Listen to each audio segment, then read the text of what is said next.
If someone had told me 30 years ago that I would sit in my big house in Des Moines and listen to my own daughter-in-law's footsteps, fearing her more than armed robbers, I would have laughed in that man's face.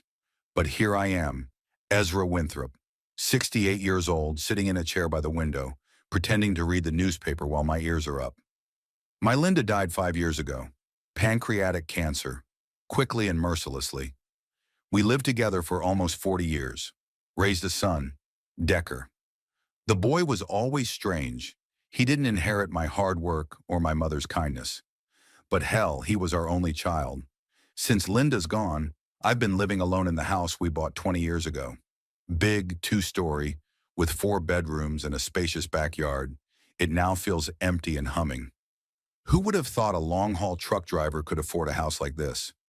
Certainly not the Nebraska kid I once was. But life's a funny thing. I've always been frugal, and in the 90s I started investing. A little at first, then more. Linda laughed at my fascination with stock market reports, but stopped when we were able to buy this house without a mortgage. Now I have a sum of money in my accounts that I'd rather not talk about. At least I tried not to until my son married Rowena Teasdale 3 years ago. And now I can hear her footsteps on the second floor. Too light to be the footsteps of my heavy son. She's been up there for half an hour, and I supposedly just invited them over for dinner. "Daddy, more wine?" Decker peeks into the living room with a bottle in his hand. He's 35, but he looks 45, flabby, with a bald spot and a perpetually disgruntled expression. Where did I go wrong with him? Maybe I spoiled him too much with Linda. "No, son, I'm done," I said. "Did your wife get lost up here?" He hesitates, and I see his eyes dart around for a split second, searching for the right lie. "She was, looking for toilet paper," he finally squeezes out. "Said she was out of it in the guest bathroom." I nod as if I believe him. Toilet paper in my bedroom closet is certainly new. "Tell her I have a headache, and I think I'll go to bed early. You can leave without saying goodbye." Decker nods with relief. 10 minutes later, Rowena comes downstairs, her cheeks flushed and a strange gleam in her eyes. "Oh, Ezra, what a pity you're not feeling well," she exclaims with false concern in her voice. "Shall I call a doctor?" "No need," I reply. "It's just a migraine. I'll be as good as new tomorrow." They leave, and I go upstairs and methodically check all the drawers. Yes, here it is. My personal day planner is slightly displaced. And the locked file box? The lock is intact, but the dusty surface shows fresh fingerprints. I wasn't always this suspicious. I used to trust people when I was younger. 40 years of truck driving taught me to recognize good people. But since Rowena came into our lives, something's changed. I met her at a buddy's funeral. She worked at the funeral home. Decker came along for the ride, and 6 months later they were married. I didn't realize at the time that she was 12 years younger than her son, or that at our first meeting she asked more questions about my home and work than about Decker.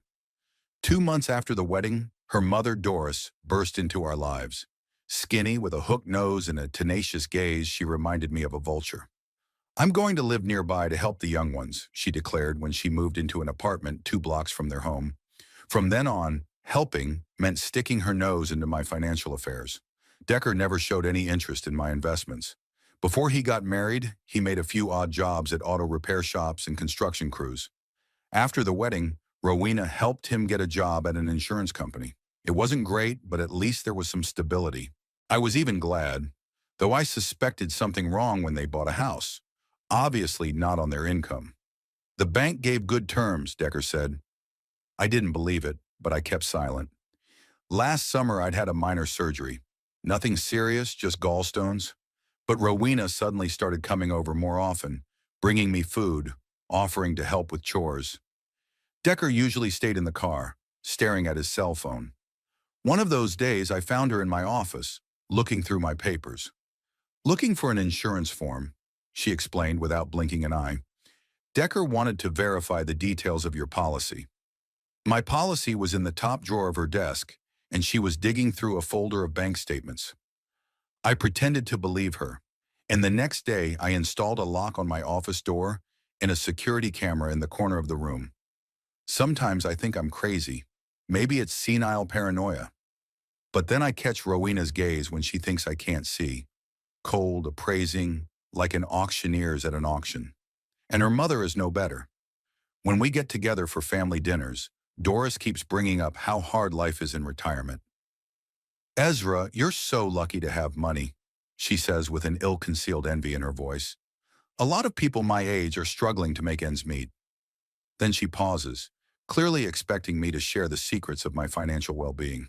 But I just smile and turn the conversation to another topic. A month ago, I noticed that someone was going through my mail. Letters from the bank had been opened and carelessly taped back together. That was the final straw. I called my attorney, Norman Polk, and transferred most of my savings to new accounts. I left enough in the old account to avoid suspicion, but the main assets were now safely protected. In addition, I ordered a new credit card with an impressive limit of $1,900,000. Not that I needed that kind of money on hand, but I wanted to test my suspicions. 2 weeks ago at dinner, I casually mentioned the new card while pretending to be slightly tipsy. "The bank sent me a platinum card," I mumbled, pretending to be sober from the wine, "with a limit so high it makes my head spin. Almost 2 million. Why do I need that much?"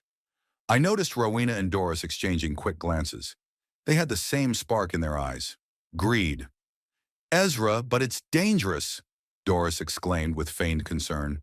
"At your age, keeping that kind of money on a card, what if they steal it?" I played the part of the confident old man. "Who would steal it? The card's in my wallet. The wallet's in the bedroom. Besides, I'm a light sleeper." That was a lie. Since Linda's death, I'd suffered from insomnia. But in the last few months, I started taking sleeping pills, and now I do sleep soundly. Of course, I shared that information too. The doctor prescribed the pills, and now I sleep like a dead man until the wee hours of the morning. Even if the robbers come, I won't hear them. When they left, I noticed that Decker had forgotten his scarf. That was unusual for my usually mercurial son. Maybe he didn't forget it at all. Maybe it was an excuse to come back. That night, for the first time, I seriously wondered how far they'd go. It's one thing to clean out an old man's accounts, but what if they thought I was standing in the way of more money? I remembered how insistent Rowena had been in asking me about life insurance. Fear slid down my spine with a cold snake. No, I'm not going to sit around and wait for these vultures to decide it's time to get rid of the annoying old man. I'm going to act first. The next day, I called Norman and asked him to recommend a good private investigator. 2 days later, I met with Reginald Huxley, an ex-cop with a keen eye and an impeccable reputation. "Do you suspect that your sister-in-law and her mother want to steal from you?" he asked after I had told my story. "I am sure of it," I replied. "It's just a question of when they'll make up their minds." Huxley nodded and suggested a plan. I would continue to plant information about the map and my habits, and he would set up additional surveillance of my house and Doris's apartment. In addition, I ordered a special duplicate card, outwardly indistinguishable from the real one, but with a non-functional magnetic chip. "Put it in your wallet, which you'll leave in plain sight," the detective advised. "Keep the real one in a safe place." And so began this strange game. I, a 68-year-old widower, became the bait in a trap for my own family. Sometimes, lying awake in my lonely bed, I think of Linda. What would she say when she saw what our family had become? But then I remember her words, spoken shortly before she died. "Ezra, don't let Decker sit on your neck. He's always been a selfish boy." Linda was a wise woman. Too bad I didn't always listen to her when she was alive. Now it's time to correct that mistake. Spring rain drummed on the roof as I stood in the doorway of my office, watching Rowena, who hadn't noticed my presence. She was sitting at my desk, flipping through the pages of my financial folder with quick fingers. I'd purposely left it unlocked in my desk drawer. I wondered how long it would take my sister-in-law to get into it. Answer: less than 2 hours after she and Decker arrived for family dinner. "Did you find anything interesting?" I asked, and she jumped up like she'd been stung. "Ezra, yeah, I was just looking for a pen to write down the recipe." She smiled, but her blush gave away her lie. "Decker said you always have good pens in your office." "Sure," I pointed to the cup of pens in front of her. "Take any of them." She grabbed the first one she saw and hurried out, mumbling apologies. I glanced at her, then checked to see what she was looking at. My main bank statements, of course. Somehow that didn't even surprise me. More like it confirmed what I already knew. Later, when she and Decker had left, I reviewed the footage from the small camera mounted on the bookshelf. Rowena wasn't just looking through documents, she was taking pictures of them on her phone. Every page methodically and meticulously.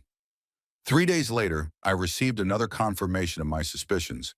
My friend at the bank, Lester Price, called me. "Ezra, you're not going to believe this," he said. "A woman came by today asking about you. She said she was your sister-in-law." "What did she want to know?" I asked, even though I already knew the answer. "The usual stuff, what your accounts are, what your balance is, whether you have a will in case of, you know, in case I die," I finished for him. "Yes," Lester agreed awkwardly. "I didn't tell her anything, of course. Client confidentiality and all that. But I thought you should know." I thanked him and hung up the phone, feeling the anger boiling up inside. It was one thing to suspect, and quite another to get confirmation. So I'm not a paranoid old man out of his mind. My fears are real. That evening I was checking the mail when I noticed a familiar silver Lexus on the next street, Doris's car. She drove slowly past my house, clearly looking for something. Me? Or was she checking to see if I was home? I backed away from the window, not wanting her to see my silhouette. My trap was starting to work. It was time to take the next step. The next day I called Decker and invited him and Rowena over for dinner. To my surprise, he immediately agreed without even checking their schedule. "Can I bring my mom?" Rowena asked when she picked up the phone. "She misses a good home-cooked meal so much." "Sure," I answered. "The more the merrier." I ordered the food from the restaurant, fried chicken with mashed potatoes and vegetables, and arranged it in my pots and bowls to make it look like I was cooking it myself. Got some good wine, and even bought a pie from the bakery. Let them think I'd relaxed and let my guard down. They arrived at 6 sharp. Doris brought a bouquet of artificial flowers, a cheap gesture for a man who had recently bought a new car. Decker seemed nervous, constantly checking his cell phone. Only Rowena was in her element, smiling, joking, helping set the table. "It smells delicious, Ezra," she exclaimed. "You're a great cook." I smiled modestly, not giving away that my culinary merit was limited to the microwave. The conversation at the table flowed casually until I steered it in the right direction. "By the way, I closed that old account I was worried about," I said, pouring myself a second glass of wine. "I did as you suggested, Rowena. Put it all on a credit card." I saw Doris freeze with her fork halfway to her mouth. "All of it?" she asked me again.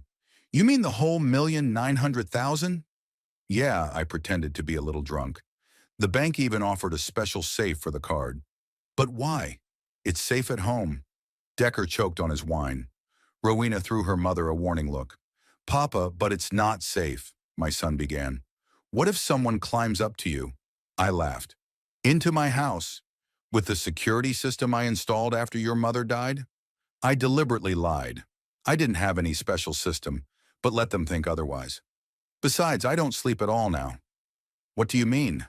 Rowena asked worriedly. "The doctor prescribed some new pills. He told me to take 2 a night, but they're too strong. One of them makes me sleep like a murderer, all night long." After dinner, when we moved into the living room for coffee, I accidentally left my wallet on the coffee table and went into the kitchen. Through the crack in the door, I watched Rowena cast a quick glance at Doris, and then, making sure I couldn't see, quickly opened the wallet. She found a fake credit card, an exact replica of the real one, but with no real access to the money, and froze for a moment, scrutinizing it. Then carefully put the wallet back down, exactly as it lay. When I returned with the coffee pot, Rowena was smiling, but her eyes were glittering. Doris looked animated too, though she tried to hide it behind talk of the weather. After they left, I called Huxley and told him what had happened. "They took the bait," the detective said. "Now we need to figure out when they plan to act." We decided to install additional cameras in the bedroom, hallway, and living room. Huxley also advised me to start preparing the paperwork for the police. "If they try to steal the card, it will be a criminal offense," he explained. "You'll need proof." The next day, while checking the camera footage in my office, I noticed something strange. Decker, my own son, was going through my closet late at night, after I'd already gone to bed. They didn't leave right after dinner like I thought they would.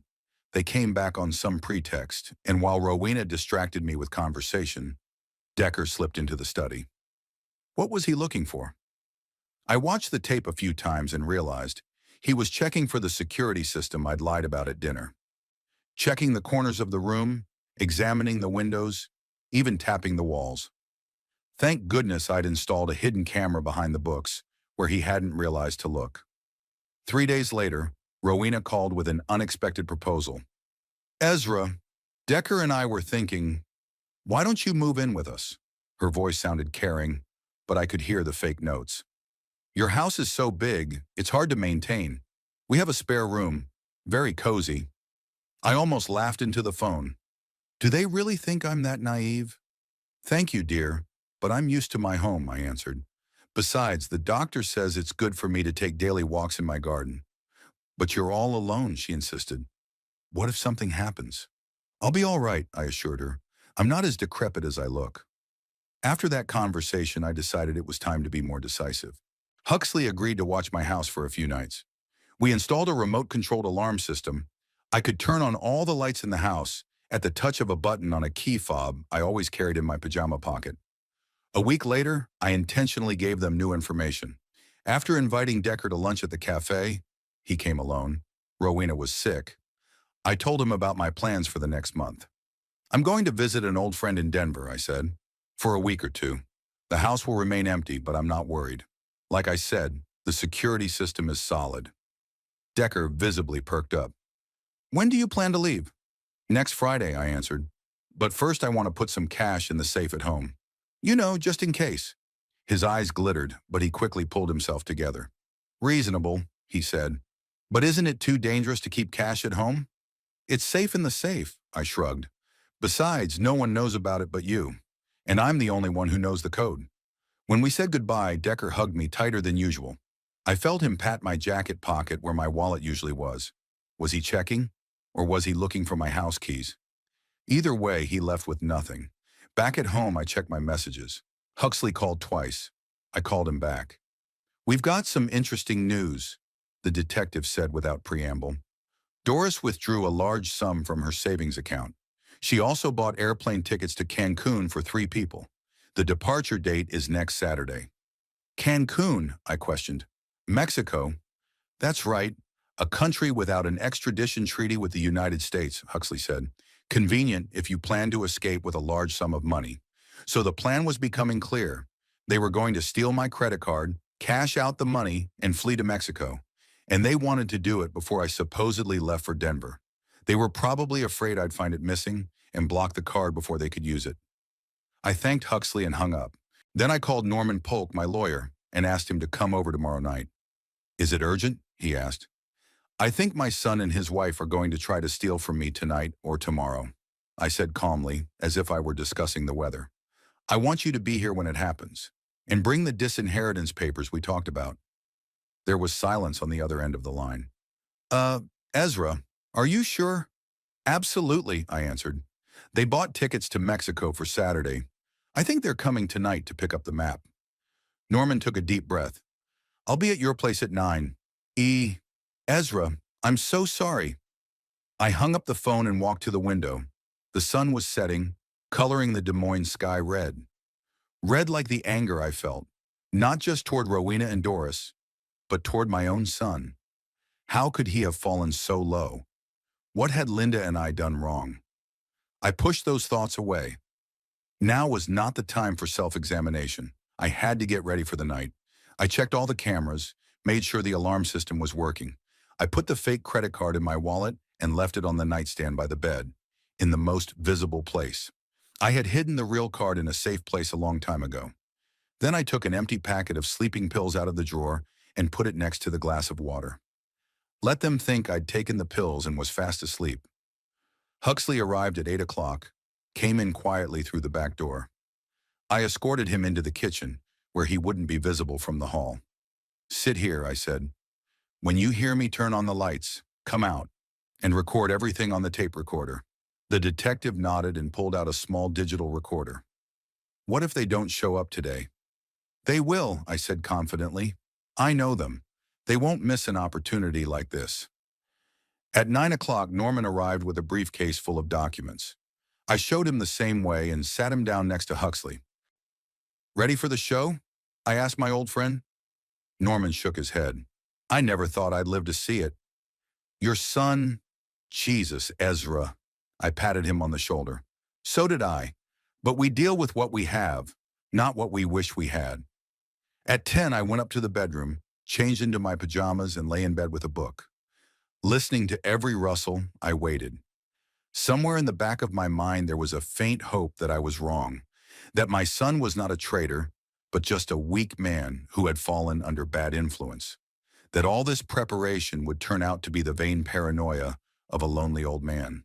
But I knew in my heart that they would come, and I would be ready.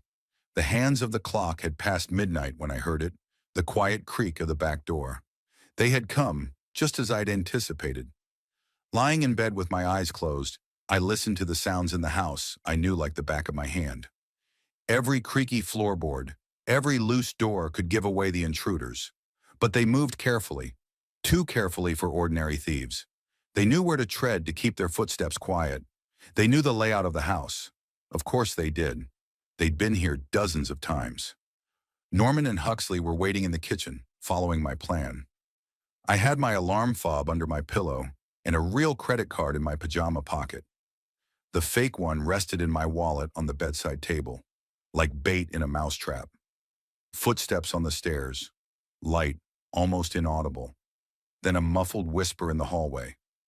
Women's voices. "So Decker's not here?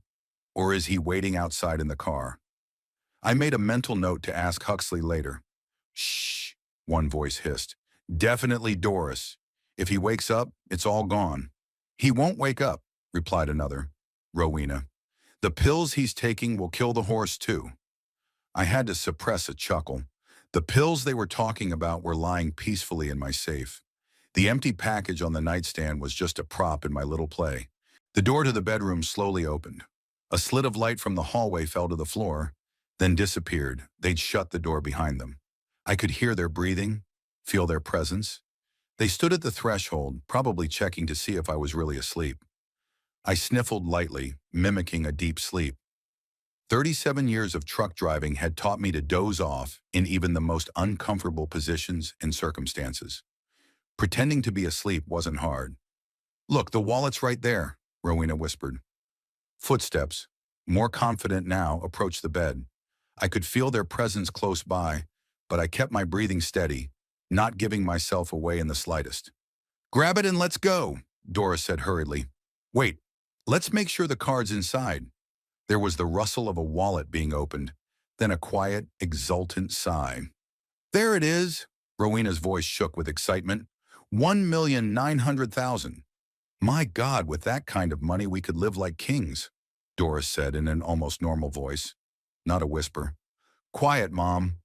Come on, that idiot's fast asleep. Decker says that after he's taken his pills, he won't wake up." So Decker didn't just know, he was an active participant. My own son, my only child. I felt my heart clench with pain, but I didn't let myself let it show. It wasn't time yet. Let them keep talking. Let them bury themselves deeper. "Is Decker waiting in the car?"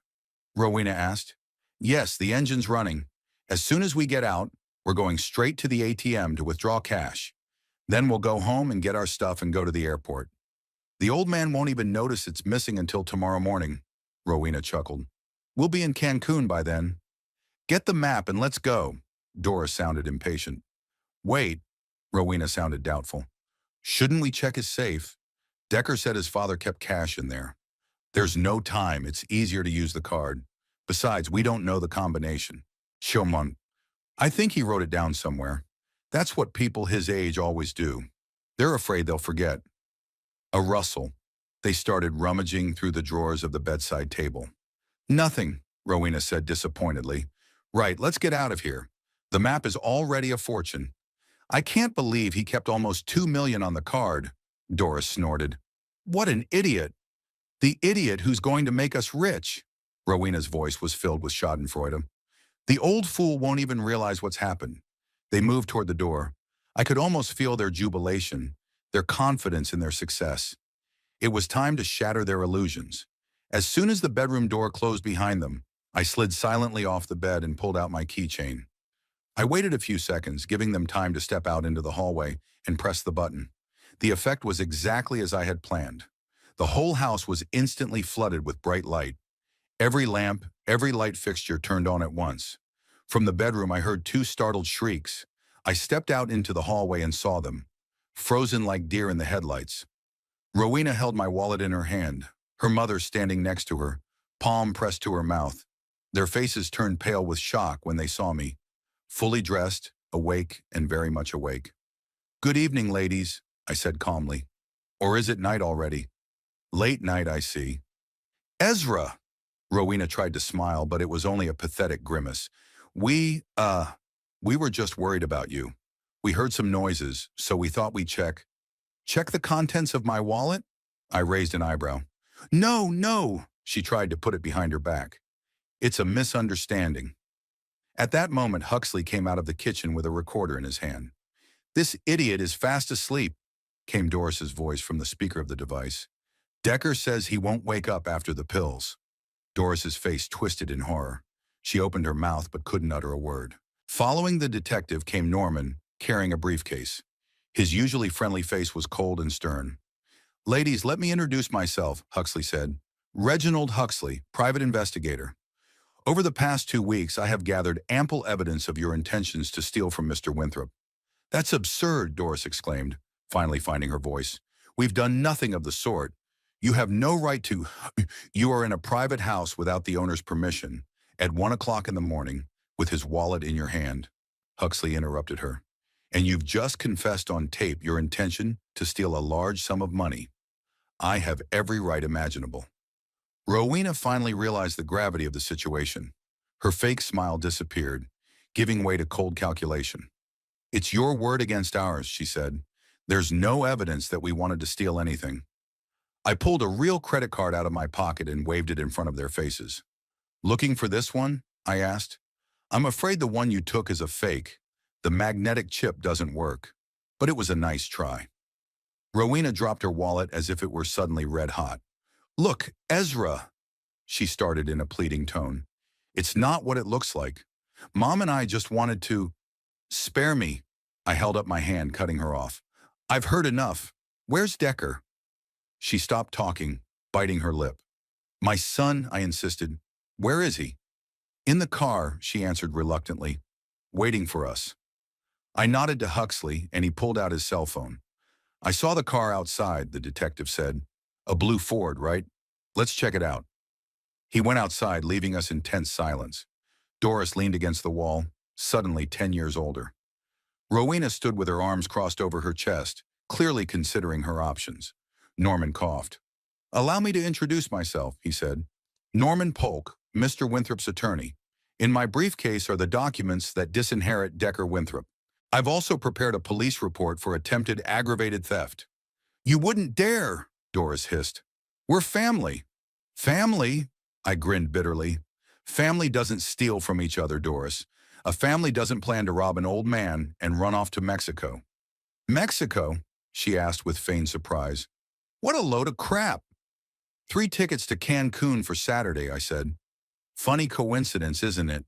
Her face contorted with rage. "You followed us. You had no right to—" "I had every right to defend myself and my property," I said. "And enough of this comedy.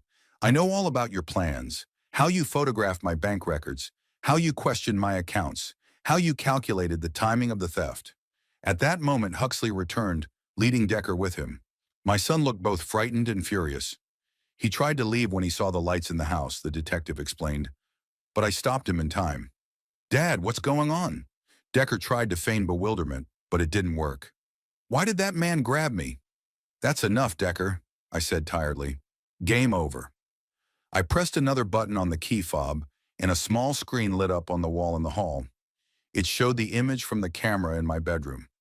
Rowena and Doris leaning over the sleeping figure, pulling a credit card from her wallet. "Today's footage," I explained, "plus the footage from the last 2 weeks when you've been going through my files, discussing theft plans, checking the house for security systems." Decker went pale. "Dad, look." It was Rowena's idea. It was her idea. What? His wife turned to him, glaring angrily. You said yourself that your father wouldn't suspect a thing. You said he's always forgetting about the money in the accounts. I never said anything about stealing, shouted Decker. I thought we were just borrowing. Borrow it and pay it back later. Shut up, both of you, Huxley intervened. Mr. Winthrop, what do you want to do next? Call the police? I looked at the three of them, the woman my son had chosen to marry for some inexplicable reason, her greedy mother, and my only child who had betrayed me. I should have felt anger, but strangely, I felt only a deep, overpowering weariness. Not yet, I answered Huxley. I want to talk to my son first. Alone. The detective nodded. I'll take the women into the kitchen. Mr. Polk, would you mind keeping an eye on them? Norman agreed, and soon Decker and I were alone in the hall. My son looked pathetic, hunched over, avoiding my gaze. Why? I asked simply. Why did you do it? He shrugged, still not looking at me. Money, he muttered. We needed money. You have a job. Rowena had a job too. What were you lacking? It's not enough, he suddenly shouted. You don't understand. Mortgages, bills, loans. We're in debt. And instead of asking for help, you decided to steal from me? Would you give us $2 million? There was bitterness in his voice. You've always been a cheapskate, always saving for a rainy day. Even Mom said you were obsessed with money. I shook my head. Linda never said that. It was his fiction, an excuse for his own greed. I earned every dime with honest labor, I said quietly. 40 years behind the wheel, thousands of miles away from my family. And yes, I was saving money, so we could have a house, so you could get an education, so your mom and I could provide for your future. And what did I get? He snapped at me. A job at an insurance company for a pittance. And you're sitting on millions and counting every penny. So you thought it was easier to steal? I looked him straight in the eye. The son I raised couldn't do that. You don't know anything about me, he shouted. You've always been on the road. It was my mom who raised me, not you. Those words hurt more than I expected. There was some truth to them. I was away a lot. But did I have a choice? Someone had to provide for the family. And that justified betrayal? I asked quietly. He lowered his eyes, the silence lingering. What now? He finally asked. Are you going to put us in jail? I took the keychain out of my pocket and weighed it in my palm. One phone call, and their lives are ruined. Prison time for attempted grand larceny, career over, public shame. No, I finally said, but the three of you will leave my house right now and never come back. What do you mean, never come back? Decker stared at me blankly. That's what it means. From now on, I have no son, no daughter-in-law, no, whatever Doris is to me. I nodded toward the kitchen. Go and gather your women and leave. Norman has already prepared the papers. You're disinherited. I'm giving you until morning to leave town. If you're still here in the morning, I'll turn over the records to the police. You can't, he started, but I interrupted. I can and I will. This is my last act of mercy, Decker. Get out of my life. I turned my back on him and strode into the living room, feeling every step hard to take. I heard his footsteps behind me. He was heading into the kitchen to break the news to Rowena and Doris. I sank into the chair by the window, the same one Linda used to sit in when she waited for me to return from my flights. A strange calmness came over me. It was as if I'd finally shed the heavy weight I'd been carrying for years. Norman came by to say goodbye half an hour later. They're gone, he said. Huxley would make sure they actually left town. I nodded, unable to utter a word. Ezra, he put his hand on my shoulder. I'm so sorry. If you need anything. Thanks, man, I interrupted him. The only thing I needed right now was to be alone. When he left, I sat in the silence of the empty house, staring at Linda's picture on the mantelpiece. I thought she was looking at me with understanding and sadness. That's it, darling, I whispered. Our family is finally broken. I'm sorry I couldn't keep what we had created. But deep down, I knew Linda would understand. She'd always seen right through Decker, even when I refused to notice his flaws. He takes but never gives in return, she'd said of our son. In my hand, I still clutched the real credit card, a symbol of what would be the end of my independent life. That card would now be a reminder of how close I had come to the edge of the abyss and how I had miraculously avoided falling. Dawn was breaking outside my window, the first rays of sunlight touching the roofs of the neighboring houses. A new day, a new life. Without a sun, but also without illusions. Maybe there was a kind of liberation in that? The morning after the night of exposure greeted me with an unusual silence. Usually at this time, you can already hear the noise of a neighbor's lawnmower or the barking of dogs out for a walk. But today it was as if the city itself had decided to give me a break, wrapping the house in a blanket of silence. I didn't sleep. After Decker, Rowena, and Doris left, I'd sat in a chair until dawn, thinking about everything that had happened. Now with the first rays of sunlight, the fatigue was a leaden weight, but I still couldn't sleep. His mind was reeling with fragments of the night's conversation, faces contorted with surprise and fear when the lights came on. The phone rang around 8. Huxley said he'd followed them to a motel on the outskirts of town. I don't think they'll risk coming back, the detective said, but just in case, I'll keep watch for another 24 hours. I thanked him and hung up. Strangely, instead of relief, I felt empty. It was as if something inside me had broken off, and now there was a gaping hole with nothing to fill it. Around 10 o'clock, the doorbell rang. Norman stood on the doorstep with a bag from the bakery and a concerned look on his face. "Thought you might not have had breakfast," he said, holding out the bag. I let him in, nodding gratefully. We made our way to the kitchen, where I brewed coffee while Norman arranged the scones on plates. "How are you?" he asked, watching me mechanically stir the sugar in my cup. "I don't know," I answered honestly. "It's like I'm in some kind of fog. It doesn't seem real." Norman nodded. Betrayal of loved ones is the most painful wound, especially when it's your child. I sipped my coffee, feeling the hot liquid burn my throat. It almost felt good. At least I could feel something. "You know, I always thought the worst thing in my life had already happened when Linda died," I said. But it turned out there was more to lose. Norman put his hand on my shoulder. "You need to rest, Ezra. Maybe go away for a while. Do you have relatives in other cities?" I shook my head. "My whole family is here. Was here." We were silent for a moment, then I remembered the documents. "Did you bring everything I asked for?" Norman nodded and pulled a folder out of his briefcase. "The disinheritance papers. I filed them this morning. It's official." I took the papers and looked through them. My handwriting, my signature. Decker Winthrop is officially no longer my heir. Strangely, it didn't bring any satisfaction. Just another piece of paper confirming the breakup of my family. After Norman left, I tried to do the usual things. Dusting, paying bills, going through the mail. But it all fell apart. Finally, I just sat by the window, looking out at the street where the neighborhood kids were playing. One of them had a bicycle, just like the one I'd once bought Decker for his 8th birthday. I remember teaching him to ride, running beside him and holding onto the seat. He laughed, happy and carefree. When did it all go wrong? Around 3 in the afternoon, the phone rang again. The number was unidentifiable, and I had little doubt who it was. "Dad," Decker's voice sounded tired. We need to talk." "I think we said everything to each other yesterday," I answered. "No, we didn't. Can we meet?" "I'm alone without Rowena." I was silent for a moment, weighing my options. Common sense said no, but something, perhaps the remnants of parental feeling, made me agree. An hour later, in Gray's Park, on a bench by the pond. "Thank you," he exhaled. "I'll be there." I hung up and called Huxley, informing him of the upcoming meeting. "I don't think he's dangerous," the detective said, "but I'll be nearby, just in case." Gray's Park was a 15-minute walk from my house. I deliberately arrived early and sat on a bench overlooking a small artificial pond with ducks. It had been Linda's and my favorite picnic spot when Decker was little. He showed up at 4 sharp, as if he was afraid he'd be late for a business meeting.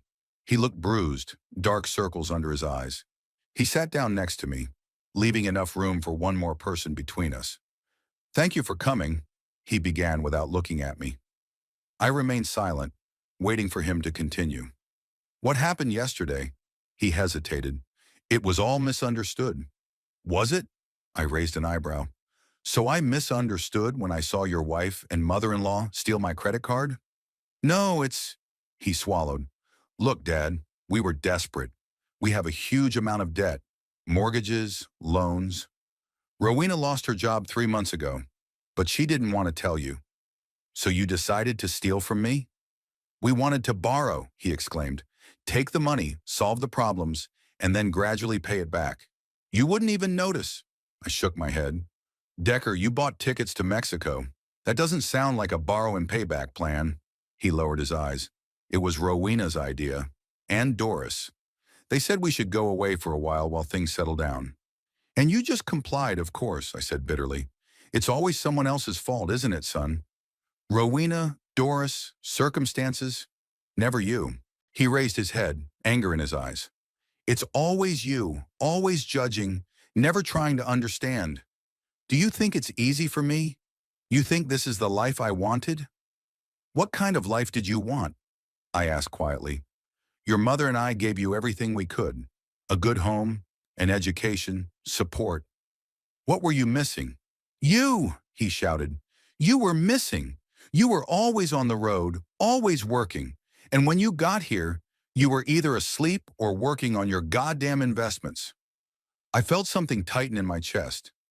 Maybe there was some truth to what he said. But did that justify betrayal? Was that why you decided to steal my money? It's your own fault. Decker jumped up from the bench, his face reddening.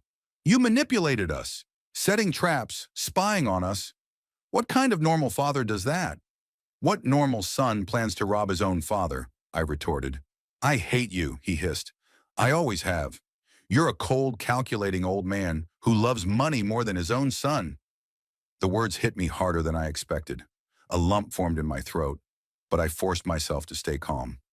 If that's what you really think, then we have nothing more to talk about, I said, rising from the bench. Wait, Decker grabbed my arm. You can't just give up on us. We're your family. Family doesn't steal from each other. I released my hand. Family doesn't plan a getaway with stolen money. What do you want from me? An apology? He spread his hands. Okay, I apologize. Happy? Now can we forget about it and move on? I looked at him and didn't recognize him. This grown man with the angry look and the wry mouth was my son, the boy I taught to ride a bike, the teenager I'd been helping with homework. No, Decker, I said quietly. You can't just apologize and forget.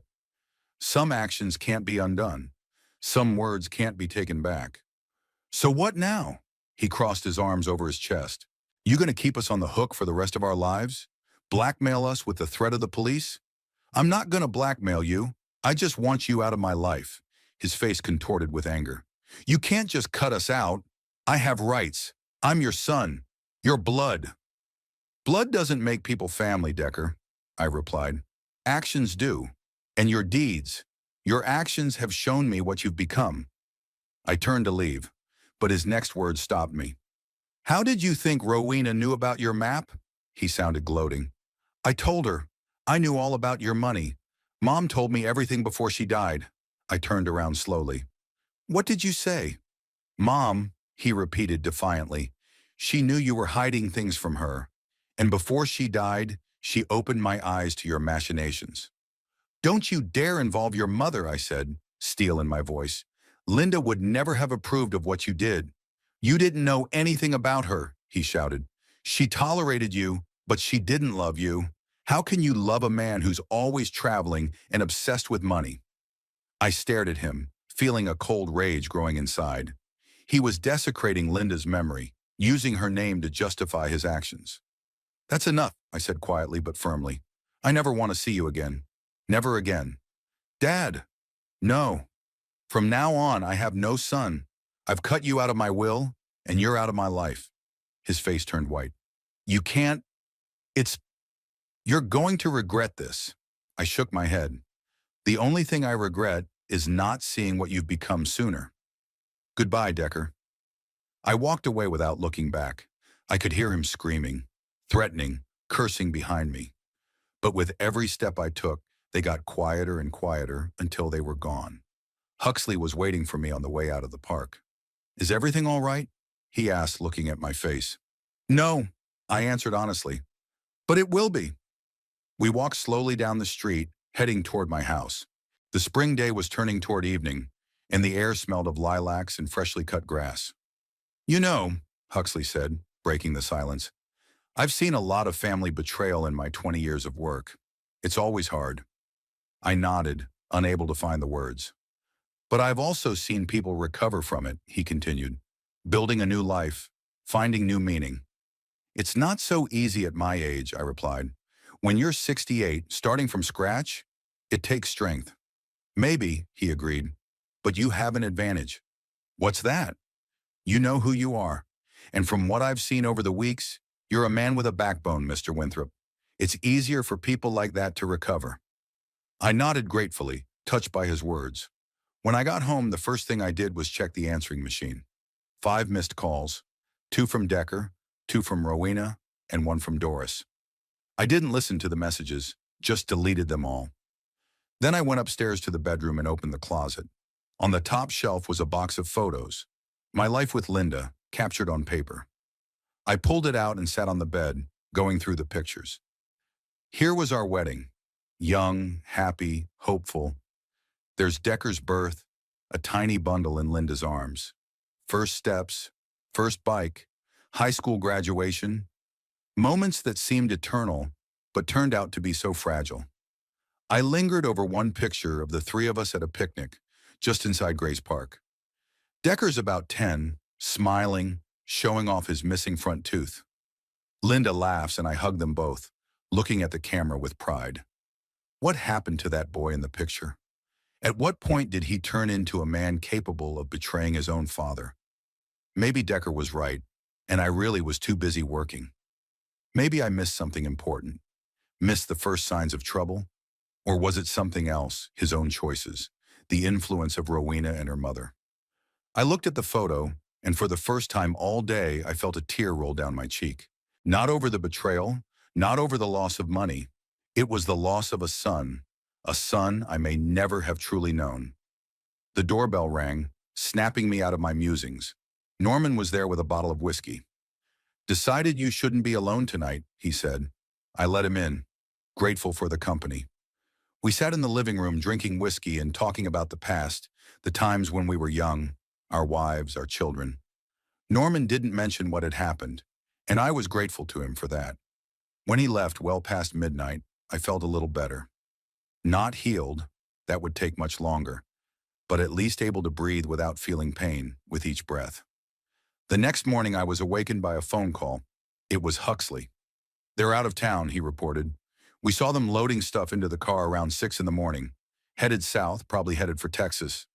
"Thanks," I said. Thanks for everything you've done." "Just doing my job," the detective replied. "But if you need anything else, call me." After he called, I felt strangely relieved. They were gone. That chapter of my life is closed. What would happen next was unknown, but at least I could start moving forward. I went down to the kitchen and felt hungry for the first time in 2 days. I made myself scrambled eggs and bacon. Linda always said it was the best cure for sadness, and sat down at the table. The house seemed too big and empty. Too many rooms for one person, too many memories. Maybe Norman was right and I should leave. Start over somewhere new? I picked up a newspaper and opened the real estate section. Without knowing why, I started looking at ads for houses in cities other than Des Moines.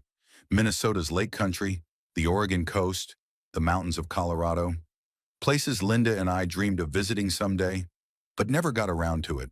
Maybe it's not too late. Maybe at 68, life is just beginning. I set the paper aside, undecided. It's too soon. First, I need to heal my wounds to accept what happened, and then think about the future.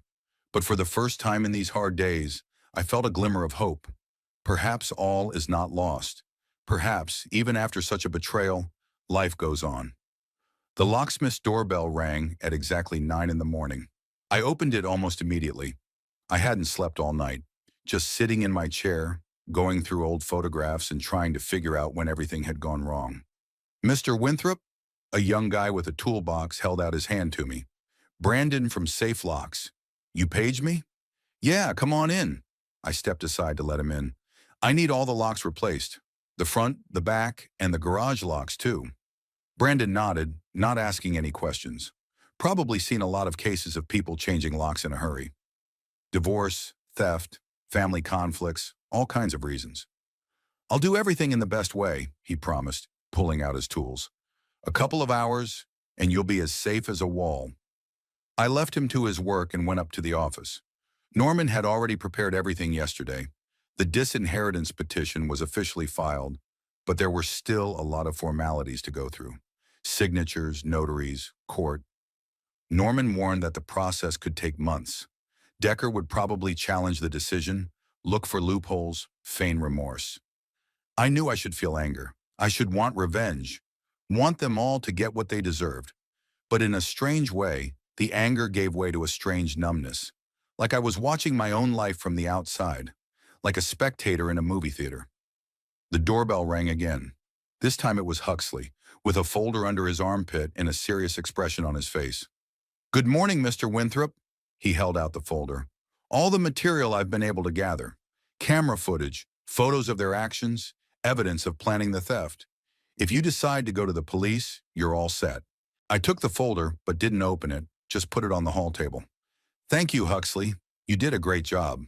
The detective hesitated, clearly wanting to say something. "Anything else?" I asked. "Yeah, there's something." He pulled a folded piece of paper from his inside jacket pocket. "Found it in their motel room after they left." The maid found it in the trash can. I unfolded it. It was a draft of a letter written in Decker's hand. The unsent letter was addressed to my bank. "Due to the deteriorating condition of my father, Ezra Winthrop, I, his son and trustee, request full access to his accounts." Next came the legal wording, references to some article. At the end was a signature, an inept forgery of my handwriting. I felt nausea rising in my throat. They weren't just planning to steal a credit card.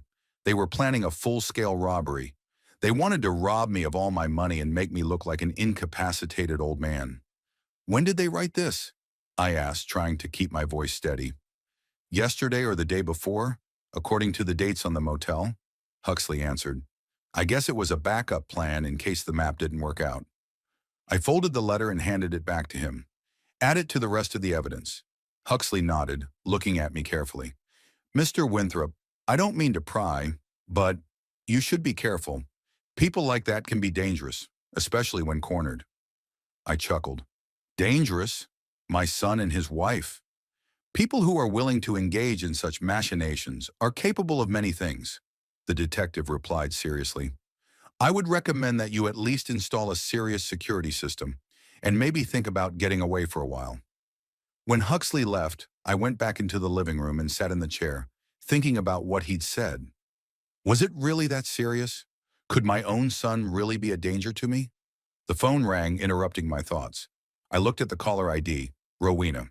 After hesitating, I picked up the phone. Ezra, my sister-in-law's, the voice of my daughter-in-law, sounded unexpectedly soft, even remorseful. "Please listen to me. What happened? It was a terrible mistake. Thinking 3 times before reaching into someone else's pocket isn't such hard advice," I replied dryly. "I know it seems awful," she paused, "but we were really desperate. We have debts, problems. Decker lost his job 3 months ago and didn't want to tell you. So you decided to steal $2 million from me?" "We just wanted to borrow," she exclaimed, "to solve problems and then pay you back. Decker said you'd never give us money for nothing, that you were stingy." I felt the anger boiling up inside me again. "Let's skip that part, Rowena. What do you want?" "Give us another chance." A pleading note appeared in her voice.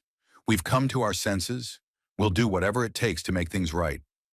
"Where's Decker? Why hasn't he called?" He's She hesitated. "He's too proud, and he's ashamed. Tell him I don't want to talk to you or him or your mother anymore," I said firmly. "Our paths parted. Forever." I hung up without waiting for an answer. A minute later, the phone rang again. I didn't answer, and after the 5th ring, there was silence. Brandon finished changing the locks around noon. He handed me 3 sets of new keys and a detailed instruction manual. "These locks are virtually impossible to pick," he proudly announced. "It's the latest development, with an aluminum core and an anti-pick system." I paid and thanked him. As the locksmith's car rounded the corner, I went back inside feeling strangely relieved. Now my house was truly my fortress. No one could enter without my permission. I sat at the kitchen table, looking at my new keys. I remembered when Linda and I had moved into this house 20 years ago. How we'd enjoyed every little thing, the spacious kitchen, the large garden, the porch overlooking the street. How we dreamed of our grandchildren growing up here. Grandchildren. The thought pricked suddenly sharp. Now I will never have grandchildren. I'll never hear children's laughter within these walls. Never teach kids how to ride a bike like Decker once did. I sighed heavily, pushing those thoughts away. No need to regret what might have been. Linda always said, "Live in the present, Ezra. The past has already happened. The future has yet to come. There is only now." Linda, what would she do if she were me? Would she have forgiven her son's betrayal, or would she have remained steadfast? I've asked myself that often in the last few days. I went up to the second floor to our bedroom. I hadn't changed a thing since Linda's death. Her clothes still hung in the closet. Her creams and perfumes were on the dressing table. Her books were on the bedside table. I sat on the edge of the bed, on her side, and picked up a silver-framed photograph, our wedding picture. Linda was smiling at the camera, so young, so happy. I looked a little embarrassed, but infinitely proud. "What would you say, Linda?" I whispered, looking at the picture. "What would you do?" Of course, there was no answer, but I suddenly remembered a conversation we'd had, shortly before she died. It was shortly after I met Rowena. Linda was already very ill, spending most of her time in bed. I told her about how Decker had introduced us to his new girlfriend. "She was weird," Linda said, writhing in pain, "always asking about our house, about your job. Never once asked about Decker, how he was as a kid. She was just nervous, I guessed. Meeting a guy's parents is always stressful." Linda shook her head. "No, it wasn't that. She was looking at you like an ATM machine, like she was gauging how much you could withdraw." I laughed then, thinking her suspicions were exaggerated. "All girls are interested in the financial situation of their potential husband," I said. "It's natural." "Ezra," Linda took my hand, her fingers so fragile, almost transparent. "Promise me you'll be careful. With her and with Decker, too." "With Decker?" I wondered. "He's our son." "That's why I'm worried," she said. "We spoiled him too much, always giving him what he wanted. Never taught him the value of money, of work, of effort." "You're exaggerating," I objected. "He's a good boy." "He's selfish, Ezra," she said quietly. "I'm his mother. I have a right to say that. He's always thinking of himself. And this girl, she'll only reinforce that trait." I dismissed her words, thinking they were the result of illness, fatigue, medication. But now I realized that Linda saw what I refused to see. She was always more perceptive than me when it came to people. Maybe if I had listened to her then, things would have turned out differently. If I had been a more attentive father, more strict, more present in my son's life. I thought back to all those years on the road hauling freight from state to state, weeks and months away from home, phone calls instead of face-to-face interactions, gifts instead of time together. Yes, I provided for my family, gave them everything they needed and more. But maybe Decker didn't need things. Maybe he needed me. My attention, my time, my presence. These thoughts hurt, but I forced myself to keep going. I had to be honest with myself. Yes, I made mistakes in raising my son. Yes, I was often away when I was needed at home. Yes, I relied on Linda for the emotional side of parenting. But does that justify betrayal? Are childhood resentments enough reason to steal from your own father? No. Whatever mistakes I made, Decker's choices were his own. He's an adult capable of discerning right from wrong, and he made his choice. I put the picture back on the nightstand and went downstairs. In the kitchen cabinet, I found a bottle of whiskey, a good single malt scotch I kept for special occasions. Poured himself 2 fingers and sat down in the chair by the window. The whiskey burned my throat, warming me from the inside out. I looked out at the street, at the neighbors' houses, at the children playing. Just an ordinary day in Des Moines. The world kept spinning even though my life was falling apart. The doorbell rang, making me wince. Norman stood on the doorstep with a folder of papers. "I apologize for the intrusion," he said, but there was some news that would be better discussed in person. I let him in, offered him a whiskey, but he declined. Decker called me, Norman said without preamble. Threatened to sue if we continued the disinheritance process. I snorted. On what grounds is he going to sue? He says he can prove you're incapacitated. Norman looked worried. Claims he has medical documents that prove you have dementia. What? I couldn't believe my ears. What kind of documentation? I'm perfectly healthy. Of course it's a forgery, the lawyer nodded. But if he files such a suit, we'll have to fight it in court. It would be long, messy, and public, I wondered. So they're willing to go that far? Declare me crazy? Take away control of my own life? What's your advice, I asked Norman. To continue the process, he replied firmly. We have proof of their attempted theft. If Decker files an incapacity suit, we'll present that evidence. The court will see it's all an attempted fraud. What if he forged a convincing document? Then we'll do an independent medical review. Any normal doctor will confirm that you're sane. I nodded, agreeing with his reasoning, but my heart was still heavy. There was a war to be fought, a dirty, exhausting war, with my own son. There's something else. Norman pulled a sheet of paper from the folder. I've prepared an application for a restraining order. If you sign it, Decker, Rowena, and Doris can't come within 100 meters of you. You think that's necessary? After what they tried to do? He looked at me seriously. Yes, I think it's necessary. I signed the paper, feeling bitter with every stroke of the pen. I never thought I would have to get a legal defense from my own son. After Norman left, I sat in silence for a long time, reflecting on everything that had happened. The anger I'd been suppressing all day finally broke through. I threw the whiskey glass at the wall, watching it shatter into dozens of shards. How dare he? How could my son, my flesh and blood, do such a thing? Not just try to steal money, but plan to declare me incapacitated to take control of my life. Rage raged inside, demanding an outlet. I grabbed Decker's picture off the mantelpiece and threw it to the floor with force. The glass shattered, the frame bent. And then as suddenly as it had begun, the rage subsided, giving way to a deep, all-consuming sadness. I knelt down, picking up the pieces, and suddenly I felt tears streaming down my cheeks. I cried, for the first time since Linda died.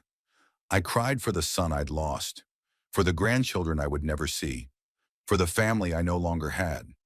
I don't know how long I sat on the floor among the shards. When I finally got up, it was dark outside the window. I was devastated, drained. But in a strange way, there was a kind of release in that emptiness. It was as if I'd cried my sorrows out, and I could finally move on. I went upstairs to Decker's bedroom, which had been empty since he'd left home years ago. His old stuff was still stored there. Sports trophies, school books, posters of rock bands on the walls. I started putting it all in boxes, methodically, carefully, without emotion. Books, clothes, toys, photos, everything that reminded me of the son who betrayed me. When I finished, I took the boxes to the garage. I didn't throw them away. After all, they were part of my life, part of my history. But I put them out of sight so as not to reopen the wounds.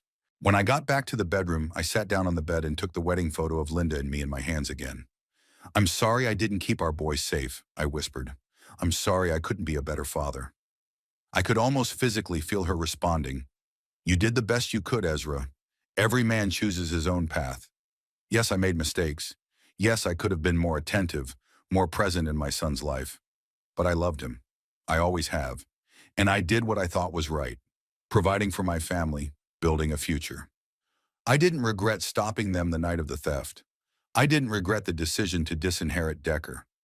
Some actions can't be forgiven. Some bridges can't be rebuilt once they've been burned. But part of me still mourned the loss. Not of money, not of possessions, but of family. The dream of not being alone in my old age. The hope that I could pass on my wisdom, my experience, my love.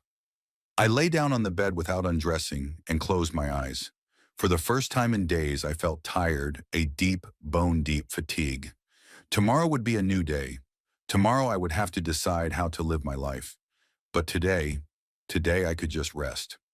Before I fell into sleep, I thought about Huxley's words about leaving, starting over. Maybe he was right. Maybe this house, full of the ghosts of the past, wasn't the place for me anymore? The thought didn't seem so crazy. Des Moines was the city where Linda and I had built a life, raised a son. But now all that was left here were bitter memories and dashed hopes. Maybe it's time to move on, to find a new place, new people, a new meaning to life. I didn't know the answer, but for the first time in a long time, I felt that I had a choice, that my life didn't end with my son's betrayal or Linda's death, that new opportunities, new roads might lie ahead. With that thought, I finally fell asleep, sounder than I had in days. Lake Vermilion greeted me with dawn silence, broken only by the sound of waves lapping against the wooden dock. 4 months had passed since the night my life had been turned upside down. 4 months, and here I am, in northern Minnesota, in a small wooden house on the shores of one of the most beautiful lakes in the Midwest. I took a sip of coffee from the thermos and adjusted my fishing rod. Fishing had never been a hobby of mine in Des Moines. There wasn't enough time, and there wasn't the right place. But here in Tower, a town of 500 people, it was almost a religion, and I quickly became absorbed in this meditative practice. The decision to move didn't come right away. For almost a month, I lived in my Des Moines home like I was under siege. I changed the locks, installed an alarm system, even hired a security firm to patrol it at night. Norman fought Decker's legal attacks. My son actually filed a lawsuit to declare me incompetent, presenting false medical documents. Fortunately, an independent examination quickly disproved these falsehoods. And then I woke up one morning and realized I couldn't go on like this. I can't live in a constant state of tension, waiting for my own son to do something bad to me. I can't walk by the room where he grew up every day and think about what went wrong. Called Norman that same day and asked him to find a good realtor. 2 weeks later, my house was listed for sale. Another month later, I received a good offer from a young couple with 2 kids. They fell in love with the spacious rooms, large backyard, and quiet neighborhood. I accepted, even lowering the price a bit. I wanted the house to be filled with children's laughter again. Then there was the question of where to move next. When I was younger, Linda and I often talked about settling down by the lake someday. Fishing, boating, just enjoying nature. Fate had it differently. Work, family, Linda's illness. We never realized that dream. Now at the age of 69, I decided to finally do what we dreamed of. I found information on the internet about Minnesota's scenic lakes, picked a few places and went exploring. Lake Vermilion won me over at first sight. Crystal clear water, pine forests along the shores, a quiet town without the hustle and bustle. A small house 10 steps from the water was reasonably priced. 2 bedrooms, a spacious living room with a fireplace, a veranda overlooking the lake. What else does a lonely old man need? I bought it without haggling and moved in a week later. I took only the essentials with me. Clothes, a few books, pictures of Linda, and a few kitchen utensils. Everything else I either sold or gave to charity.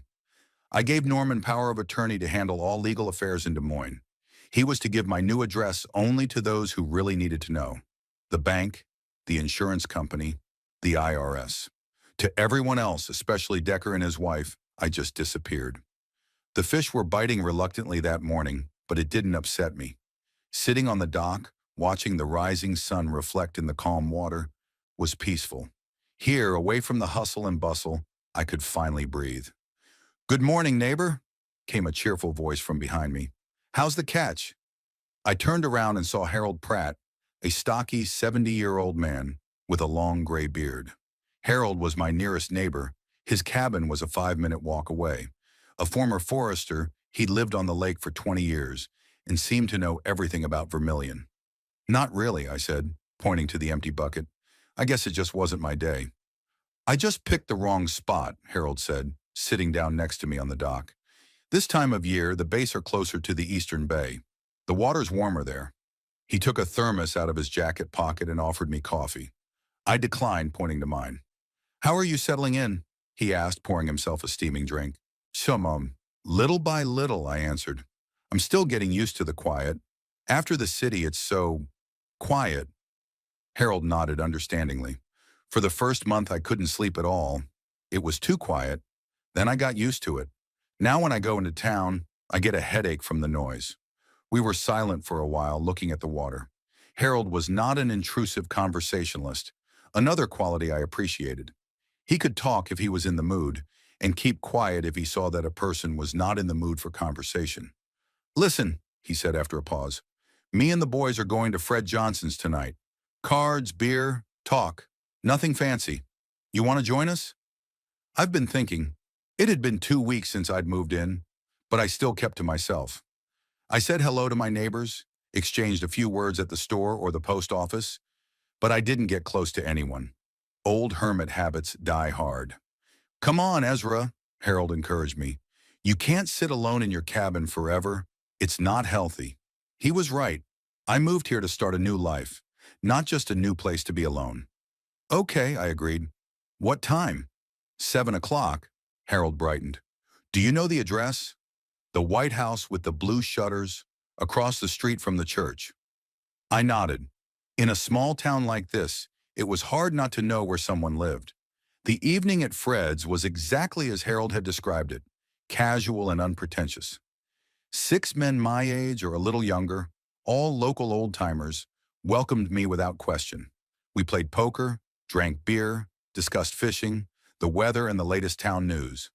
No one asked why I moved to the tower at my age and alone. They just accepted me for who I was, a somewhat withdrawn widower with a past he'd rather not talk about. It was refreshing. In Des Moines, everyone knew me as Father Decker, Linda's husband, a former truck driver who'd been fortunate enough to invest in stocks. Here I could just be Ezra, the new neighbor who's not fishing well yet, but learning. Returning home past midnight, I felt slightly intoxicated, not so much by the beer, but by the feeling that life could really begin again. Even at 69, the following weeks passed in a pleasant routine. Mornings were spent fishing on the pier or walking along the shore. In the afternoon, household chores, reading books on the veranda, sometimes trips to the neighboring town for groceries. In the evenings, I spent more and more time with new acquaintances, playing cards at Fred's, going to Harold's barbecue, helping Bob Anthony fix his old boat. Called Norman once a week to catch up on news from Des Moines, mostly bureaucratic. The sale of the house had been finalized, all the paperwork was done, and the money had been transferred to my account. Norman mentioned Decker and Rowena only in passing. They'd withdrawn their disability suit after the medical exam failed, but were still looking for ways to contest the disinheritance. "They're short on money," Norman said during one of those calls. "I heard from mutual friends that they sold their car and moved into a smaller apartment. Rowena got a job at a supermarket. Decker's been scraping by on odd jobs." I felt no gloating or sympathy, just a detached interest, as if I were talking about characters from a TV show, not my own son. "And Doris?" I asked. "She's gone to Phoenix to stay with her sister, as far as I know." "Okay," I changed the subject. "How's the transfer of my investment going?" It was during that period that I began to think more about what to do with my money. I had no direct heirs. Decker was officially disinherited. Linda and I had no other children, no close relatives. Who would get everything when I was gone? After much deliberation, I decided to establish a charitable foundation that would support children from low-income families, pay for their education, medical care, developmental programs. Linda always said that every child deserves a chance, no matter what kind of family they come from. Now I could make that dream come true. Norman helped with the legal side of things. The Linda Winthrop Memorial Fund was officially incorporated in July, and by the end of the summer it was up and running, awarding its first scholarships to 5 Des Moines students. It was after the foundation was established that Decker showed up again. Not in person, he didn't know my new address, but through Norman. "Your son called the office," the lawyer informed me. "Seems he'd heard about the foundation in the papers. He was very excited, said he wanted to reconcile, get a fresh start, and at the same time get access to the foundation's money." "I didn't ask what his motives were," Norman said diplomatically. "I'm just saying that he asked for your new address or phone number." "And what did you say?" "That I wasn't authorized to disclose that information." He got angry, threatened to sue, but he cooled down quickly. I guess he realized it was useless. I thanked Norman for his restraint and hung up. Strangely enough, Decker's call didn't stir up any strong emotions in me. No anger, no longing, No desire to repair the relationship. Just a statement of fact. He'd tried to access my money again, now through reconciliation. A week later, a letter arrived from Rowena. Somehow she'd figured out my mailing address. A long, emotional message, full of apologies, assurances of remorse, and requests for forgiveness. We were desperate. We never meant to hurt you. Decker misses you so much. Standard phrases that lack sincerity. At the end of the letter, as if in between, it mentioned that they were having serious financial difficulties, that Decker couldn't find a steady job because of stress after a family conflict, and that they would appreciate any help during this difficult time. I burned the letter in the fireplace and asked the post office not to accept any more correspondence from that address. But Rowena proved persistent. A month later, another letter arrived, this time in Decker's name. The handwriting, of course, was hers. I knew my son's scribbles well enough. Same thing, apologies, promises to make amends, assurances of filial love, and of course, requests for financial help, now in direct text. This letter suffered the same fate as the first. I changed my phone number and alerted the local post office to return all letters from Rowena or Decker Winthrop to the sender. In late August, Harold suggested a fishing trip to a more remote part of the lake, where he said there were some particularly large walleye. We loaded the gear into his old pickup truck and set out in the early morning. "Listen, Ezra," he said when we were already on the water in his small motorboat. "Me and the boys have been wanting to ask for a long time, but we haven't dared." "Who are you hiding from?" I looked at him in surprise. "What makes you think I'm hiding?" "Well," Harold shrugged, "you don't talk about your past. You change your phone number. You ask the post office not to accept letters from certain people. That doesn't sound like someone who just decided to have a change of scenery." I sighed. Of course, in a small town like this, it's hard to hide anything. Everyone knows everything, even if they pretend not to notice. "From my son," I finally admitted, "and his wife." Harold nodded, showing no surprise. "Family matters are the hardest," he said. "My youngest daughter hasn't spoken to me in 15 years, accuses me of divorcing her mother, even though it was Martha who left me, not the other way around." We were silent for a while, working on our tackle. Then I decided to tell him, briefly without too much detail, about the attempted theft, about the betrayal, about my decision to cut all ties. Harold listened attentively, without interrupting. When I finished, he just nodded. "It's a tough story," he said. "But you know what? You did the right thing. Some relationships are toxic, even if they're blood ties. Sometimes the best way out is to walk away." There was no judgment or attempt at unsolicited advice in his words, just understanding and acceptance. And that was exactly what I needed. That afternoon, we caught enough pike perch for a nice dinner and invited the rest of the company over. Sitting on the veranda of my house in the evening, surrounded by my new friends, I suddenly realized how much my life had changed over the months. I was no longer a lonely, broken old man hiding from my own son. I was Ezra Winthrop, a fisherman, a neighbor, a friend, a man who could have a future despite the past.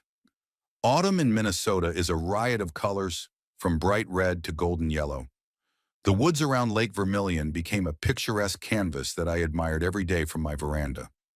The days were getting shorter and the nights colder, but that only added to the coziness of evenings by the fireplace with a book and a glass of whiskey.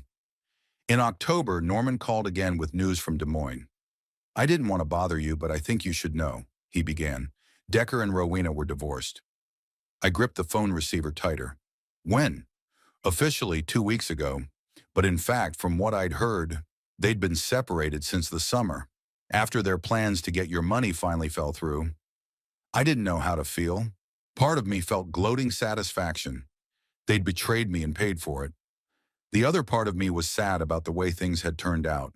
"Come on, there was something else," Norman continued. "Rowena has started spreading rumors that you set them up on purpose, trapped them to disinherit Decker. And does anyone believe this nonsense? Not really, especially after it turns out she's pulled stunts like this before. Turns out she had another husband before Decker, an elderly businessman from Omaha. She tried something similar there, but failed." "A professional money hunter," I chuckled. "And Decker? What about him?" Last I heard, he'd gone to California, got a job as a mechanic at an auto body shop, lives modestly but steadily. After that conversation, I sat on the porch looking out over the lake for a long time. The news of Decker and Rowena's divorce stirred something inside. Not a desire to repair the relationship, no. Rather, a realization that this chapter was truly closed. They got what they deserved, not from me, but from life itself. Rowena lost her prey, Decker lost his wife and his way of life. And me, I got my freedom. Freedom from toxic relationships, from manipulation, from feeling guilty for something that wasn't my fault. In late October, on a particularly clear day, I took a boat out to the quietest part of the lake. I took with me a thermos of coffee and a small photograph of Linda, the one of her wedding in a silver frame. Shutting off the engine in the middle of the lake, I pulled out the photo and set it on the seat across from me, poured coffee into 2 cups, one for myself, one for her. It was an old-fashioned oddity, but it seemed right to me. "Here we go, honey," I said, looking at her smiling face. "We're finally at the lake, just like we always wanted to be." The wind lightly touched the surface of the water, creating ripples in which the sun was reflected in thousands of golden shards. "You know, I often think about what you said to me before you left, about Decker. You were right, as always." I sipped my coffee, enjoying the peace and quiet. I must have made a lot of mistakes in raising him. Too often absent, too little talk about the important things. But you know what? I did the best I could. I tried to be a good father, a good husband, and at the end of the day, everyone chooses their own path. I looked at the lake, at the woods along the shores, at the sky, clear and vast, breathing in the fresh, cool air. "It's nice here, Linda. It's peaceful. I've made friends. I've got things to do. The foundation in your name is helping kids. They've already given out 10 scholarships. I think you'd like that." I took another sip of coffee, feeling warmth spreading through my body. And most importantly, I'm finally free. From anger, from resentment, from regret. I let it all go, Linda. And now I'm just living. I raised my cup as if in a toast. To a new life, darling. To peace of mind.